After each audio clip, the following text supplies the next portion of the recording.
Hi అండి అందరికీ. Welcome to my channel. ఈరోజు పెసరపప్పు బీరకాయ కర్రీ ఎలా చేయాలో తెలుసుకుందాం. స్టవ్ మీద కడాయి పెట్టి ఆయిల్ వేసుకోవాలి.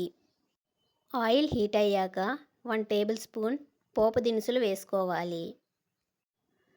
తరువాత 1 టేబుల్ స్పూన్ జీలకర్ర వేసుకోవాలి.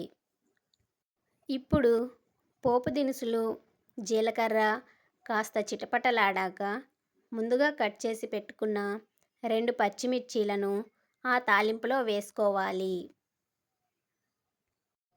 పచ్చిమిర్చి కాస్త ఫ్రై అయ్యాక ముందుగా కట్ చేసి పెట్టుకున్న ఆనియన్ ముక్కల్ని అందులో వేసుకోవాలి. ఆనియన్ ముక్కలు కాస్త కలర్ చేంజ్ అయ్యే వరకు కలపాలి. కాసేపటికి ఆనియన్ ముక్కలు బాగా ఫ్రై అయ్యి కొద్దిగా కలర్ చేంజ్ అవుతాయి. ఇప్పుడు ఒక రెబ్బ కరివేపాకును ఆ తాలింపులో వేసుకోవాలి. కరివేపాకు వేశాక ఒకసారి బాగా కలుపుకోవాలి. ముందుగా నానబెట్టిన పెసరపప్పును 1 కప్పు ఆ తాలింపులో వేసుకోవాలి. ఒకసారి బాగా కలుపుకోవాలి. ఇప్పుడు ముందుగా కట్ చేసుకున్న బీరకాయ ముక్కలను ఆ తాలింపులో వేసుకొని బాగా కలుపుకోవాలి. వీడియో క్లిప్లో చూపించిన విధంగా పెసరపప్పు, బీరకాయ ముక్కలు బాగా కలిసేలా కలుపుకోవాలి. ఇప్పుడు 1 టేబుల్ స్పూన్ పసుపు వేసుకోవాలి. రుచికి సరిపడా సాల్ట్ వేయాలి.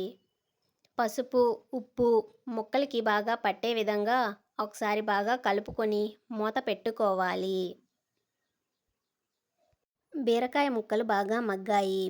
ఇప్పుడు 1 టేబుల్ స్పూన్ కారం వేసుకోవాలి.